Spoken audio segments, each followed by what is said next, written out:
Hi, my name's Caroline and welcome to this week's studio vlog.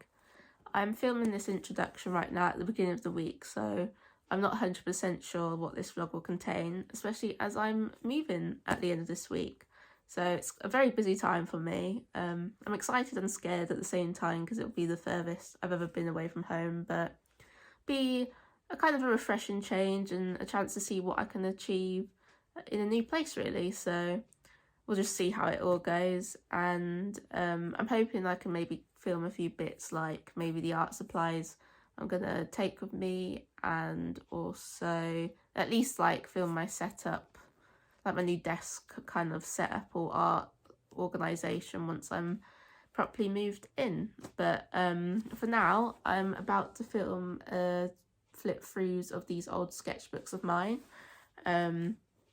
There's quite a few of them, so I'm not quite sure if it'll be a 1 or 2 part video, but I am going to try and squeeze them all into one, I think.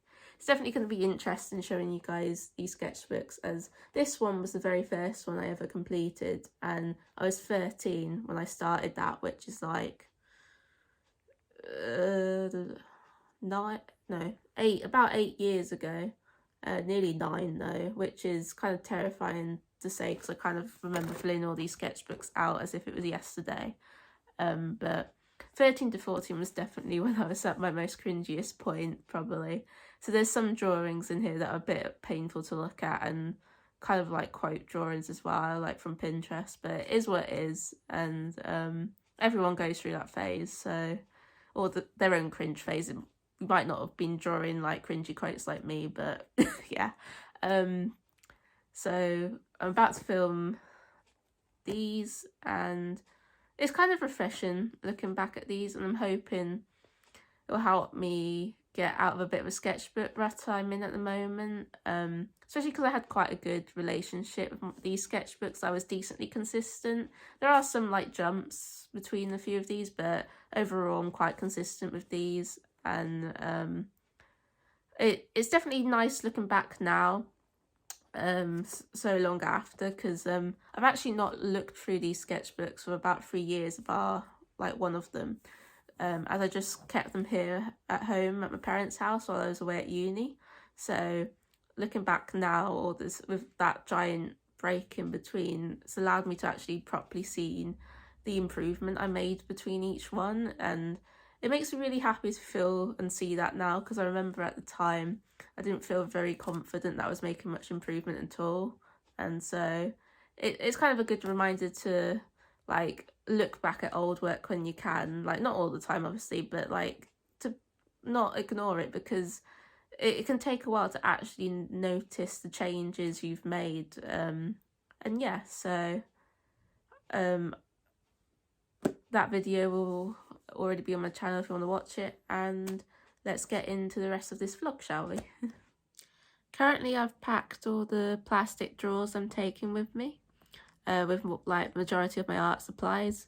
There are some things that don't fit in as they're like very large, such as my A3 pads, which I use for like pet commissions and paintings in general, and also like my light box and printer and stuff like that. But majority of my stuff I've put into these plastic drawers, and I've also packed them in a way where stuff is sticking out of them just to save some more space in the drawers, and I can fit some extra bits of like personal items in just as a way of transporting it over. It's kind of a good tip for like if you're especially like moving to uni, and you take a plastic set of drawers with you, especially if you do something like art where you have a lot of materials, and it also saves like using more bags where you'd have to find space for them to keep in your room.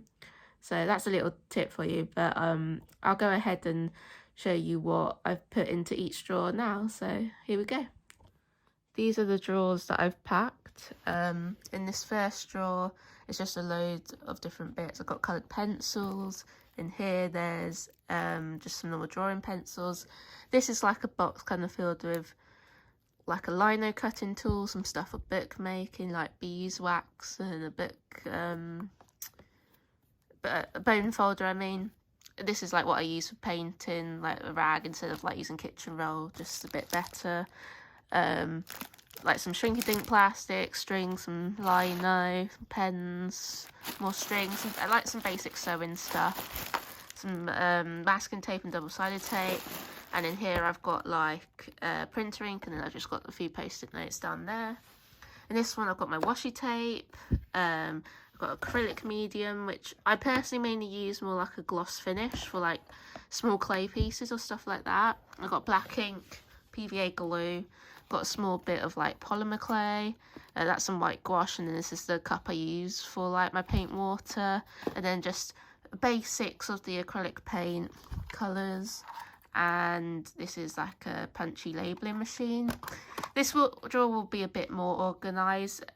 It's not completely full, so I'm just gonna make it more compact with some personal items I'll take with me, but that's it for now.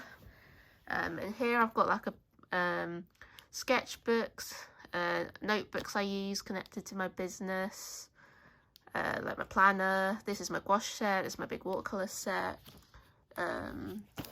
Underneath here I've got my 2 watercolour pans, that's my Moleskine sketchbook, just a cute rubber set, some highlighters, then a bunch like scissors and brushes, and I got rubbers and stuff tucked into the small areas. And I mean, this is just a stock of hay fever tablets because I buy them in bulk because they're cheaper to do it that way. And then in here it's like mainly my packing stuff for like my commissions and stuff, as well as a few exciting things that you'll be seeing soon in the next vlog or two, and some glue sticks. This little tin contains like stuff like my scalpels, some stickers, rubbers, and those are my thank you cards. And then those are a few business cards I've got left. I have to make a few more of them, but I'll show you what they look like. So I have this one where it's a bit more interactive, like it's got legs dangling and the wings bend, and then all my information's on the back. And then I have this one where like it connects to the back, where like my logo's shown in like the tongue of the frog, and then got my info there. So that's everything all packed for now, and I'll update you later. I thought I would actually share some of like the bigger elements I'm taking. So this is my light box. I've still got like its original packaging it came in. It's wrapped up in here, and this is like the lead you use to plug it in, to turn it on and stuff. But I really like this. I use this a lot, especially for like transferring my original sketches to nice paper, because sometimes drawing straight onto nice paper you can ruin the fibres if you rub out a lot, which sometimes I do. And for commissions as well, I want to keep the paper intact as much as possible. But you can like alter the brightness and stuff of the pad, so it's really useful, and they're not that bad. I personally feel like this is an A3 one, and I think I got it for somewhere between £20 and £30 on Amazon, but you can always check if there's deals on for certain types. But yeah, this is one of the main things. And then these are the pads I'm taking. So actually I'll start with this one first. This is just the W.H. Smith A3 sketch pad. I've bought these for years, like most of my school education. I'd use these a lot. They're not ideal for any like wet media or painting, but they're brilliant for just sketching. And like if you do a lot of graphite tonal drawings, I used to do graphite commissions. That's how I started off before doing the coloured portraits I do now. So this was the paper I would always use, but it's really nice and smooth. And I also just use it as like white paper for like backdrop photos sometimes and stuff like that, or just to test print things or print things out for myself. So that's that. And then these 2 pads are the ones I mainly use for like watercolour.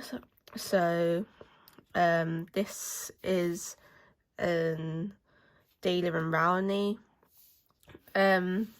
pad. It's very good quality. It's hot press, because I like using that, because it's more for the fact I don't really like the texture of the pencil showing up, especially for pet portraits. I like to have like very sharp, clear like lines to represent the fur, so that's why I personally prefer hot press. But yeah, £140, 300 gifs. Yeah, there was only 12 sheets in total, so it's definitely a bit of an investment. So I have saved it for like special paintings and mainly just commissions, to be honest. But the pad I use a bit more is the watercolour paper from Cassart, because I think it's really affordable for the price. I can't quite remember the price, but for one of these I think it's between £25 and £30, and considering you're getting 50 sheets, I think that's really worth it, and it is lasting me a long time. I think I probably bought my first one either at the end of first year or maybe like the beginning of second year, and I only started this second one in third year, so it definitely lasts, at least me personally, quite a while, because I'll cut it up for smaller paintings and stuff as well. So I definitely think it's worth the money. It's also 300 GSM and 140 pounds as well. So, and it's also like hot press smooth paper. And I also like using it for like printing onto sometimes. But yeah, that's from Cassart. I mainly order it online because I don't have any shops near me, and I've also got a full one ready as well, because some of the top view in here is just paintings, but I've only got about that much there left. But those are the pads I'm taking.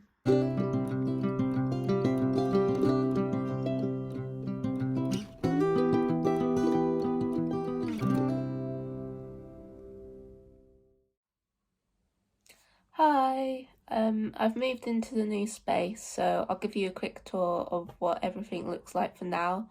It'll probably change a bit as I get used to living here and like find out the way I want to organise everything to make it easiest to use all the bits and bobs I have. But I'll show you just what it's like for now, and let's get into it, shall we? So this is the desk space. There is a TV there, but like there's still loads of room to work on. Then I have a few bits I'm keeping on the desk, like my circuit stuff, my tripod, brushes and like scissors, coloured pencils. I mainly just have Prismacolor and a couple Faber-Castell polychromos, and then I've got one of those like wooden model men. I'm not sure how to keep him standing up at the moment because he keeps falling over, so I've just got him leaning in between two pots for now. And then like my planner, there's like my desk chair, and then there's two drawers here, and I'm mainly keeping like admin stuff in there. And then got the chest plastic set drawers that I showed you already, kind of what's in. It's pretty much the same because I just kind of have left it how they were and kind of just edited the way they were laid out so everything would actually slide in, because just for traveling purposes I had everything sticking out just so I could fit more in the drawers. But that's it for now, really. I'll give you an updated tour if I change it much. But yeah, me and my boyfriend are quite big Doctor Who fans. I kind of mentioned on the channel before that I'm a big fan of Doctor Who, but I thought I'd give you a little tour of our Doctor Who space. It is mainly his stuff, but I did bring a few of my own books and like 2 figures that I have to like join the whole collection. But yeah, we have books going in like order of like Doctors, and then just some random ones at the end which are more like niche a bit. Like this is my one, it's kind of loads of Shakespeare plays written with each Doctor, and then this one's a cool one my boyfriend owns that is kind of a poetry book about all the Doctors by James Goss, and it was actually illustrated by Russell T Davies. And then at the top we've got these figurines. I can't actually remember what, oh, they're Eagle Moss figurines. Unfortunately the company's gone bust now, I think, so they won't be making any more. But this one here, Crispy Master at the back behind Tom Baker, that one's mine. And then the other one that's mine is Davros over here. Ooh, Davros.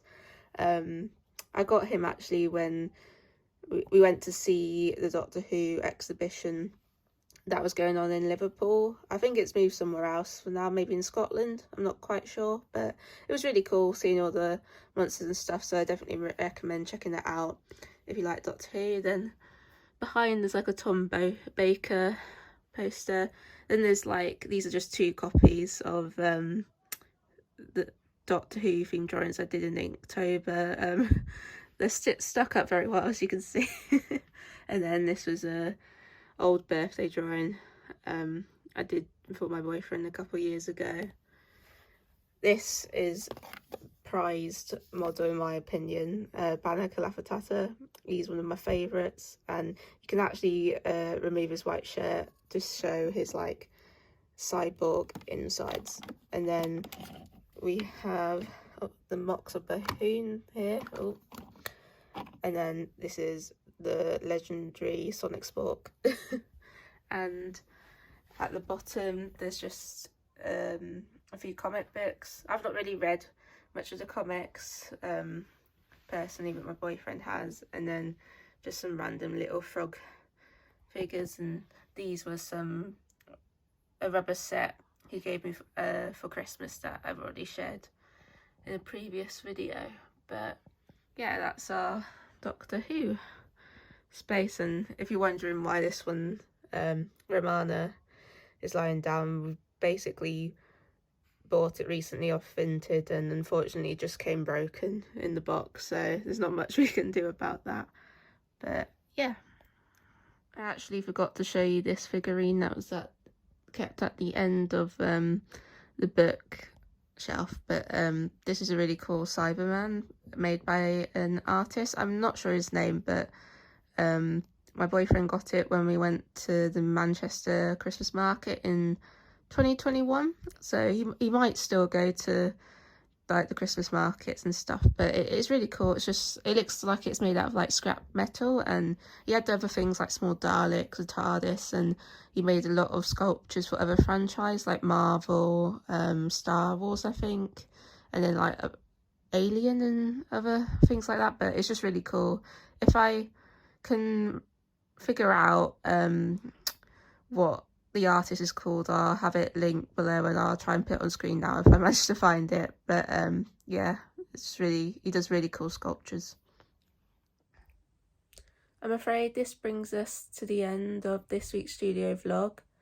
Thank you for watching, and I'm sorry there wasn't loads of art content this week. Obviously I was moving, but now that I've moved in and have everything pretty much unpacked, I'm hoping to get a lot of art created. And I do have an exciting thing coming up, which I think will probably be in next week's studio vlog, so stick around if you're interested in seeing what that is. And basically, thank you for watching, and I hope you enjoyed the video. Bye!